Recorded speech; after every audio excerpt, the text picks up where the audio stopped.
Today is the final sermon in our Steps sermon series, the message series we've been walking through the past 5 weeks. What are the steps that ordinary men and women in the past 2,000 years have taken to become saints? Because again, the call of our time is to be saints. The answer to all of the pertinent questions in our day is being a saint. And I really believe that. The answer to every problem, every issue is being a saint. I don't know if you agree with me or not, but just think about how different things would look if the people in charge were saints. Wow. And I say that as the church here, how different things would be in the church if the church leaders were saints. How different things would be in government, in education, in our families if we were saints. So I'm speaking to myself in this series. What do I need to do to become a saint? Because that's the best thing I could do for this community and for the world. And you're invited in that process of being a saint. So we're on the last step of this series, the steps. So just a quick review. The first step is we got to understand where we are. It's good for us to evaluate, where am I right now? And by the way, these steps, it's not like I'm going to take these steps in 5 weeks and I'm a saint. These are the steps that we're going to take over and over again. You who are married, you know that. You made the promises the day you got married, and then you live those and renew them every day of your married life, don't you? So it's like this. These are the steps that we have to keep taking over and over. Step 1, where am I right now in my relationship with God and neighbor? Step 2, all of the saints have had a healthy and deep relationship with God in prayer and through the sacraments. Prayer and sacraments got to be a part of our life. Not an extra thing, an integral part of our life. Step 3, all of the saints engaged in ministry. They served. They followed Christ. And Christ was a man of service, as we heard in the gospel today. All the saints did that in many and varied ways. It looks very different among the whole body of Christ. All the saints did that. Step 4, all of the saints, it's a lot of S words. All of the saints took that step of engaging deeper in a community of faith. They didn't walk it alone. All of the saints were part of a community. They engaged in community. So we need to be a part of a faith-based community, which is what you're doing right now. Step 5, proper use of our possessions and being giving. All of the saints did not allow themselves to be dominated by their possessions, but they were in control of their possessions, and they dominated their possessions in a healthy way by being charitable people. They were good givers. They were good stewards. Tithing, giving, charity, all of that the saints do. And now we're on the last stage, last step. Step 6, that all of the holy people were saints, that they did. You ready for the last step? Sharing the faith. Sharing the faith with others. Another word for that is evangelization. You've heard that word. Evangelization. That's something that every one of us, we all need to take that step. And I know the first time I heard that word, you need to evangelize, I was like, well, I am not standing on a street corner. I am not knocking on strangers' doors and I'm not asking you to do that necessarily. Some people, that might be what they're going to do. We can all share the faith, because evangelization at the heart is sharing the good news. Don't you like to share good news with people? Don't you like to share good news? That's evangelization, is sharing good news. The word gospel in Greek means good news. So evangelization is sharing good news. St. Paul's fundamental message, if you want to read all of his letters, the message he says most often is, he's risen. I have good news to share. This Jesus of Nazareth, whom you crucified, is alive. He's alive. That's good news. That's evangelization. It's sharing the good news. We share good news all the time. Hey, did you see what BSU did to Colorado State last night on Friday? How many people have been sharing that? How many posts on Facebook have been forwarding what BSU did to Colorado State?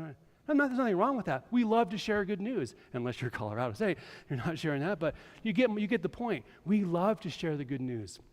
The saints share the good news. They share that. They make effort to evangelize. And if you and I are living these other steps, we're going to be evangelizing already.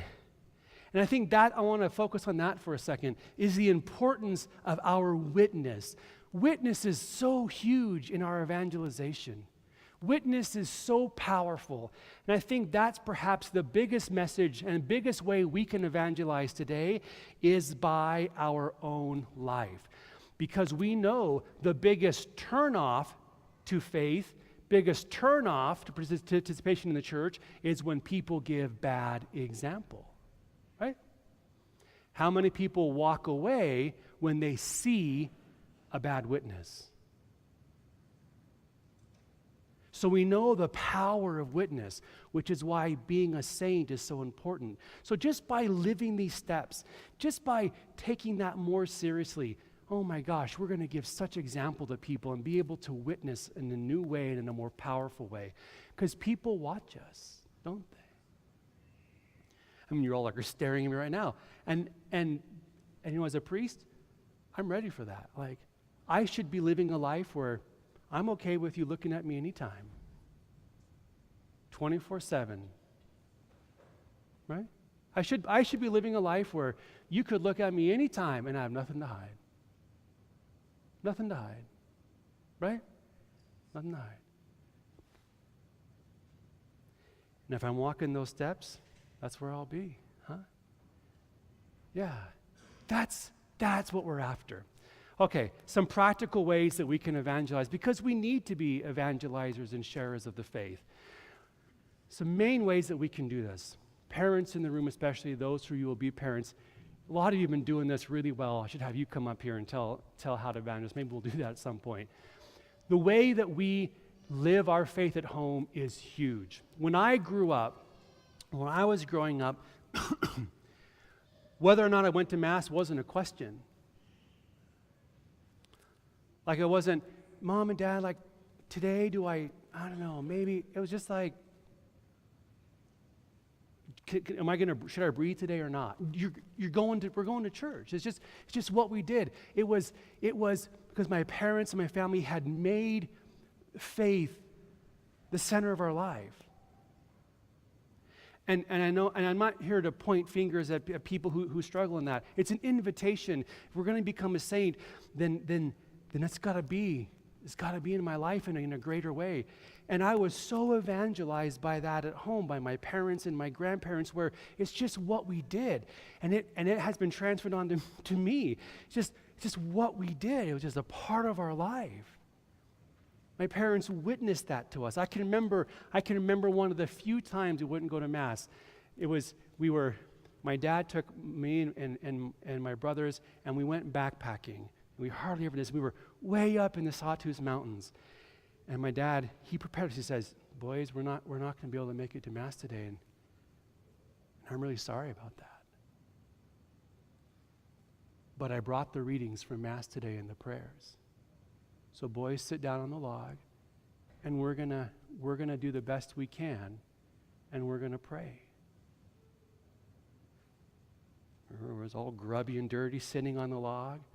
And I read one reading, and my brother read the psalm and read the other reading, and we reflected on it, and we spent a good amount of time, and we prayed, and that impacted me. I'm talking about it today.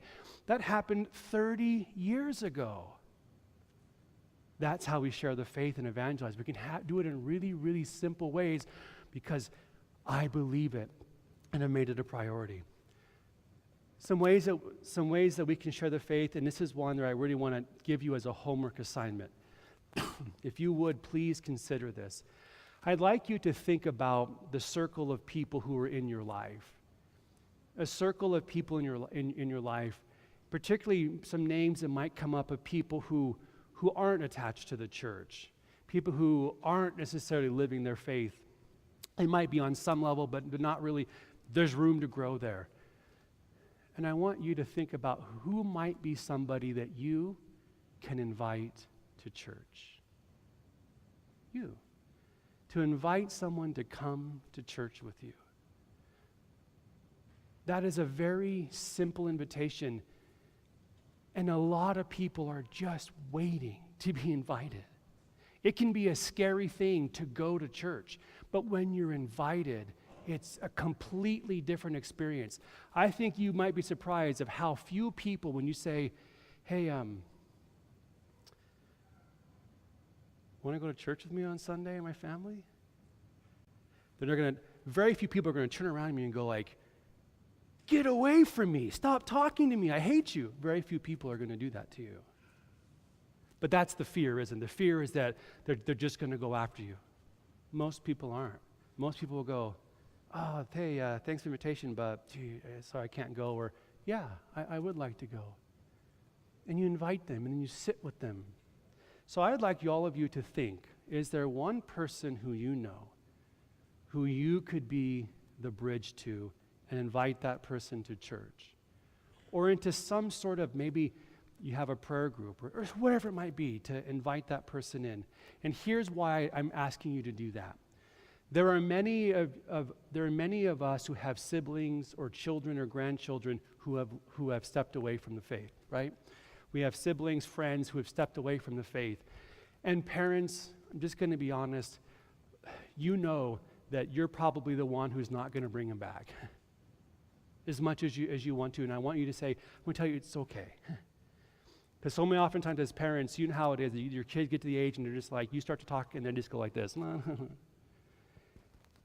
But somebody else can bring them back.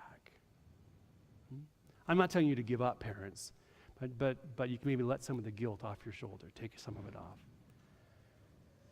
But sometimes we'll listen to other people in a way we won't listen to those who are closest to us. And so I pray with my relatives, I pray, Lord, would you please put someone in their life?